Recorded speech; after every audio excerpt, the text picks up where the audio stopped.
Hello, beer tubers, and welcome to another beer review with me, Peter, the Master of Hoppers, drinking the final can of Ghost Town. But I still have some wild ales. It'll be fun to try my first wild beers from Ghost Town that I got courtesy or with the help of Joaquin. So thank Joaquin for helping out getting some from one of my favorite West Coast IPA brewers. Let's drink some more Ghost Town. This one is called Inhume. The oldest of the Ghost Town cans. I could have drunk this fresher, got sick, all that spiel, you heard it. Lost my sense of smell and taste for 3 weeks. Now we're drinking it, this can at like 6 weeks old instead of just 3-ish. So that's how it goes. But yeah, Inhume. I never heard of this one until I saw that it was available for sale, and it seemed like it's a beer they brewed on rotation a few times. It's not a core range beer, but it's more of a classic West Coast IPA. It's got 73 IBUs, it's 7%, and it's featuring Citra, Centennial, and Simcoe hops.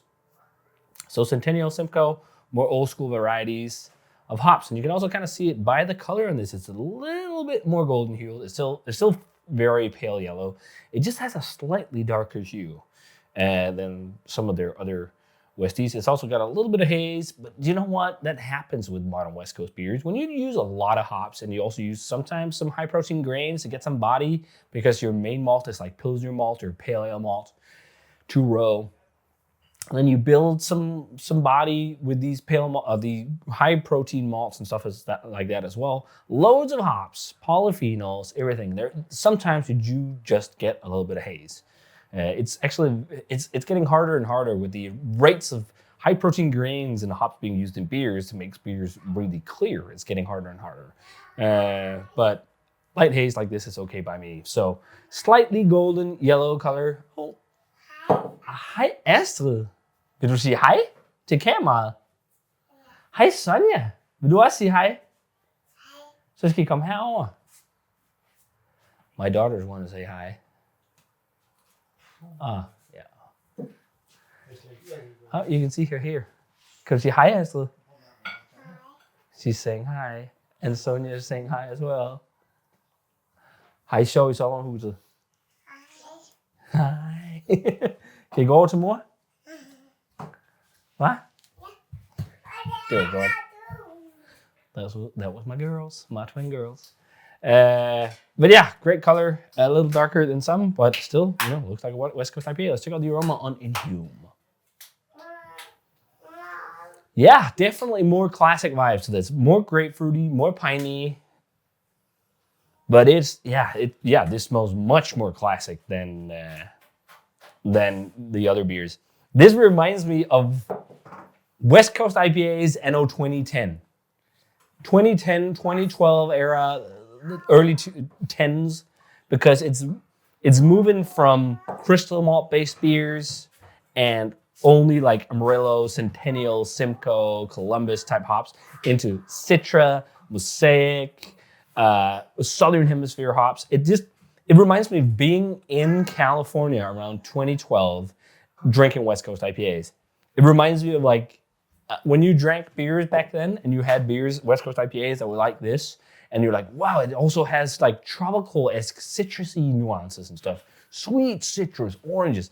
It's got all that. It really, really reminds me of like going to Stone back in 2012, early Alpine. It just smells like the movement of West Coast, slightly ditching crystal malts, maybe using Munich and Vienna malts, and starting to use more modern hops. Very nostalgic smell. Very orange heavy, very grapefruit heavy, a bit resiny, black tea. Yeah. Actually, Centennial and Simcoe really shines for me. And then the Citra is bringing that modernity to it. Almost a bit of peach tea to this one. Smells good though. Let's try it. Cheers. Thanks again, Joaquin.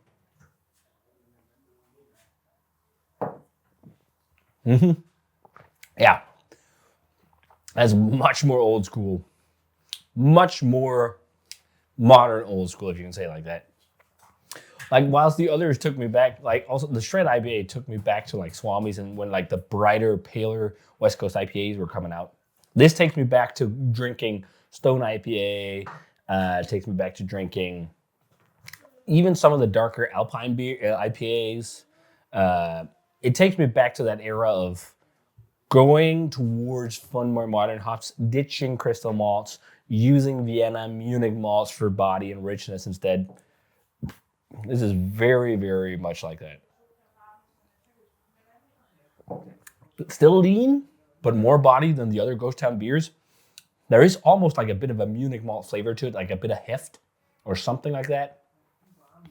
And then also more rich body. It's not as lean. And then like grapefruit, for sure. Loads of grapefruit in this. A little bit of pine. Sticky dank as well, but it's like hashy, weedy, oily dankness. It's not like bright tropical pineapple kush type thing. It's more like this hash-like thing. I really sound like a pothead in this video. Trust me, I'm not. I just recognize those aromatics. This is very good as well. There is a lot of this peach tea character for me. Loads of peach tea, black tea and peach, with a breath of orange and sweet citrus. The big sweet citrus profile really reminds me of a West Coast IPA anno 2010, 12-ish. It's really, really good. Really good. The most old money or classic West Coast of all the West Coast IPAs in this box from Joaquin. And what's funny is that this is what a lot of Europeans think West Coast IPAs are, because this is what they remember. And then they got stuck up on all the haze and they never followed what was going on the West Coast. West Coast IPA is dead. No, it never died. It just stayed on the West Coast and morphed into what it is now. And it's so fun to see.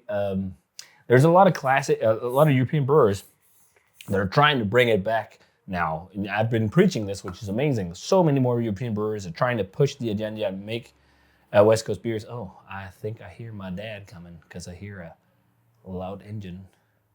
Oh, is that him? He's driving in his old Ford Thunderbird. He's coming to visit us today. Where did I come from? It drives on that profile for some European breweries. They think like this is what they remember from West Coast, but because they never tried the modern stuff. I'm guessing that's why no one is trying to make all the bright stuff I tried from both Ghost Town and Shred. I mean, it's happening now. We've been trying to push it at Bad Seed, and it's definitely happening. You're seeing more and more do it. But most of the time, when I see someone trying to make West Coast IPAs in Europe, it's more like this. It's richer. It's more old money flavors. Its bitterness is high. It's not like this is 73 IBUs. It doesn't drink like that, but it's just like more rich in body. It's more of those old money flavors with a breath of modernity. But I'd love just to see more push like the modern stuff that the guys do at Ghost Town. Like this is fucking great. It's great, classic West Coast. But it's just so fun to see. It's not until now that people are really catching on with the modern stuff in Europe. Things are always delayed, but it's like the first few breweries are really trying to push West Coast. Maybe besides a handful, it was this kind of stuff. Centennial, loads of Chinook, some rich base malt, all that. You don't need that in West Coast IPAs anymore. But this is still great. This is, as I said, it reminds me of 2010, 2012 era-ish of West Coast IPA, and it nails it. Super orangey the more I drink it. Huge orange profile on this. But it's less sessionable than the other ones. It's not as easy drinking. And I think that's just because it has more rich, that old money hop flavor, and maybe also body, makes it a bit less drinkable, but it's still really good. So, like a 92 for me, I think.